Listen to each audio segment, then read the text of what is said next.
Generally हम लोग crops या फिर कोई भी प्लांट्स ग्रो करते हैं तो प्लांट्स में इंसेक्ट लग जाता है, पेस्ट आ जाता है, तो इंसेक्ट पेस्ट के प्लांट को ग्रो करने नहीं देता है।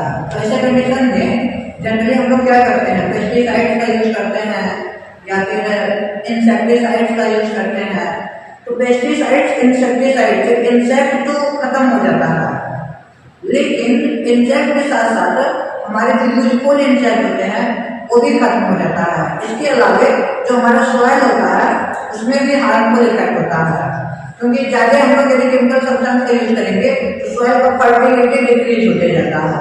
ओके, और इसके अलावा जिस प्लांट में हम केमिकल का यूज करते हैं उस प्लांट का प्रोडक्ट ह्यूमन और ह्यूमन जैसे ऑर्गेनिज्म को हार्मफुल इफेक्ट पहुंचाता है।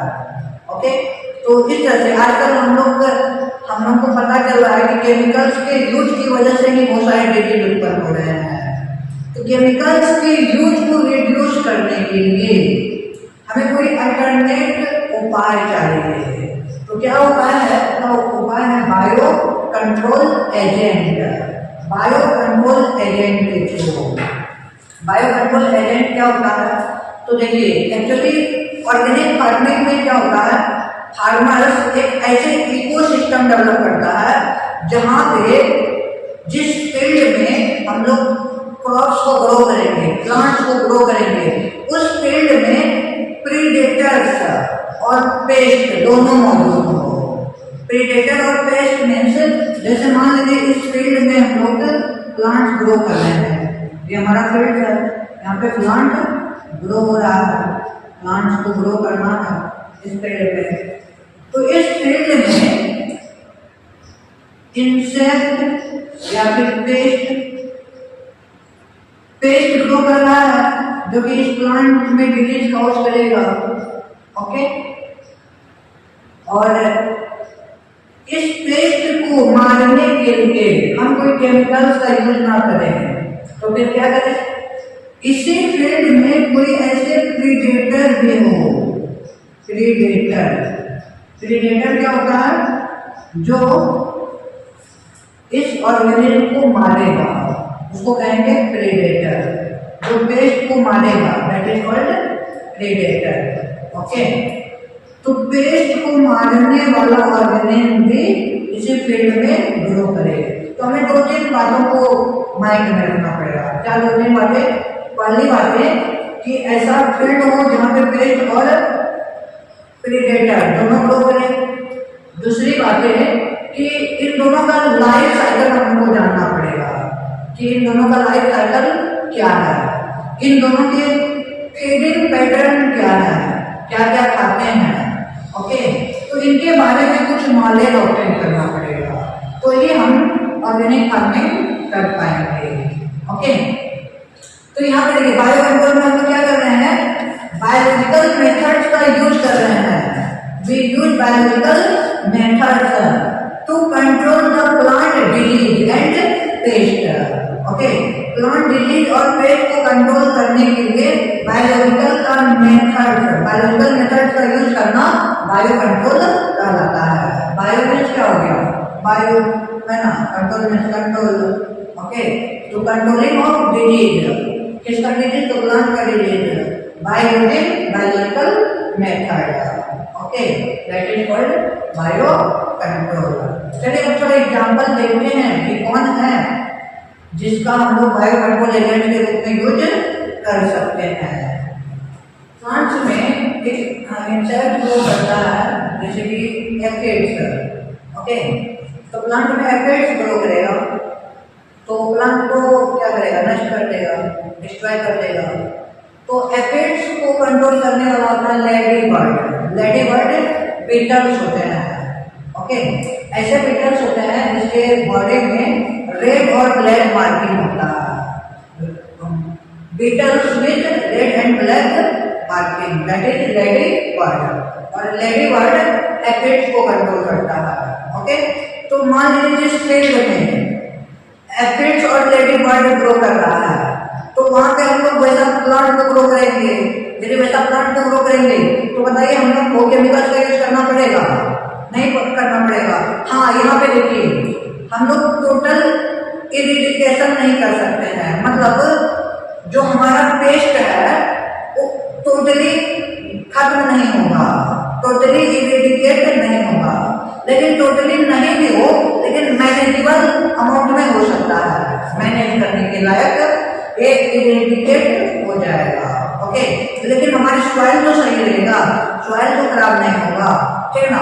तो इसलिए यहाँ पे हम लोग बायो फार्मिंग कर सकते हैं। बायो फार्मिंग में क्या हो जाएगा, एप्रिड जहाँ पे ग्रो कर रहा है वहाँ पे हम लोग लेडी बर्ड इसको कंट्रोल करेगा।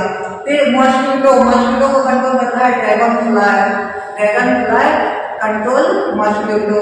ओके, और बायोटेक्नोलॉजी में हम लोगों ने बीटी बैसिलस thuringiensis के बारे में सुना था। BT toxin bacillus thuringiensis bacteria से प्रोड्यूस होता है जो कि इंसेक्ट को किल करता है, और bacillus thuringiensis toxin particular insect को किल करता है, सभी इंसेक्ट को किल नहीं करता है, एक खास इंसेक्ट को किल करता है।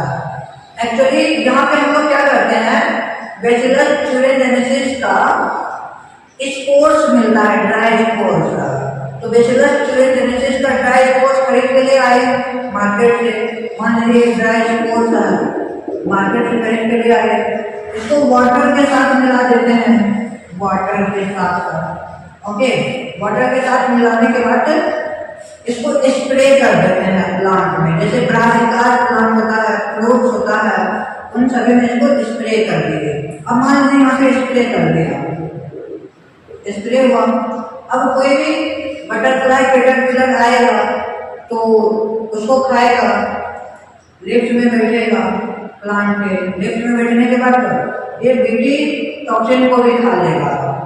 ओके, खाएगा तो बीटी टॉक्सिन इसके मिड गट में जाएगा, और मिड गट में जाने के बाद मिड गट के जो इपिथेलियल सेल्स है उसका लाइसिस करेगा, उसमें पोर्स काउंट कर देगा, जिससे कि बटरफ्लाई कोई भी फूड करेगा उसका डायरेक्ट ही नहीं हो पाएगा, बेचारा धीरे धीरे मर जाएगा, है ना। तो इस तरह से बीटी का यूज करके हम लोग बटरफ्लाई कैटरपिलर से बच सकते हैं। एक्चुअली इसका लार्वा होता है, लार्वा को ये किल करता है, ठीक है ना।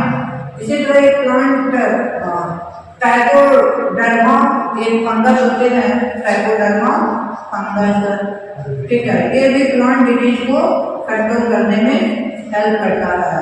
ओके, तो यहाँ पे देखिए these are bio control agents, इसके थ्रू हम लोग पेस्ट को कंट्रोल कर रहे हैं। ओके, बायोलॉजिकल मेथड का यूज करके पेस्ट को कंट्रोल कर रहे हैं, तो इन ऑर्गेनिज्म को बोलेंगे हम लोग बायो कंट्रोल एजेंट। ओके, पॉलीहेड्रोवायरस एक जीनस है, इस जीनस में एक वायरस होता है बेकुलो virus. Okay,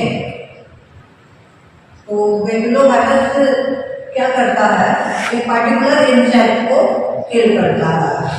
okay, बेकुलो virus particular insect को ग्रो नहीं करने देता है प्लांट में, और पार्टिकुलर इंसेक्ट ग्रो नहीं करेगा तो प्लांट में डिजीज नहीं होगा। बेकुलो वायरस का हम लोग यूज करते हैं IPM के लिए, इंटीग्रेटेड पेस्ट मैनेजमेंट प्रोग्राम के लिए। तो इसमें क्या होता है कि बेकुलो वायरस सिर्फ पार्टिकुलर इंसेक्ट को किल करता है, तो यदि हम लोग को सिर्फ पार्टिकुलर इंसेक्ट को ही मारना हो और बाकी इंसेक्ट को कलेक्ट करके रखना हो, तो ऐसे कंडीशन में हम लोग क्या करते हैं, बेकुलो वायरस का यूज करते हैं। बेकुलो वायरस का यूज करने से क्या होता है कि पार्टिकुलर इंसेक्ट को ही किल करेगा और बाकी इंसेक्ट क्या होगा, बचा हुआ रहेगा। तो जो यूजफुल इंसेक्ट होता है वो हमारे बच जाते हैं और पार्टिकुलर इंसेक्ट है वो किल हो जाता है।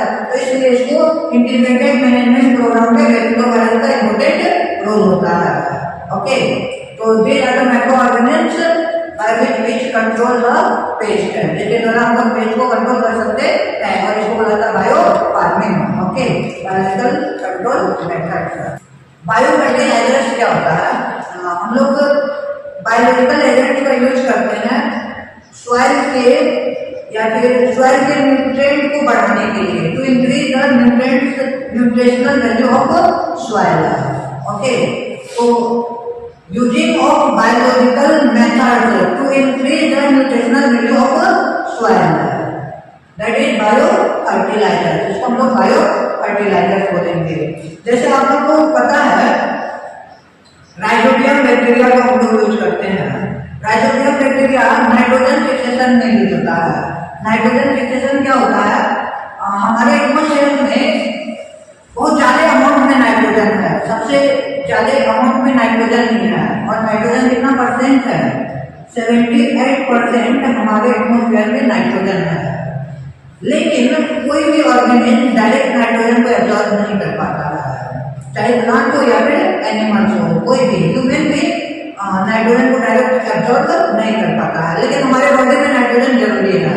क्यों जरूरी है, तो जो प्रोटीन है, प्रोटीन नाइट्रोजन से ही बना होता है। ओके, इसके अलावा नाइट्रोजन मिनरल्स की भी पूर्ति करते हैं, तो इसलिए हमारे बॉडी में नाइट्रोजन की आवश्यकता होती है। But how will we get nitrogen, nitrogen को प्राप्त कैसे करेंगे, ये प्रॉब्लम है।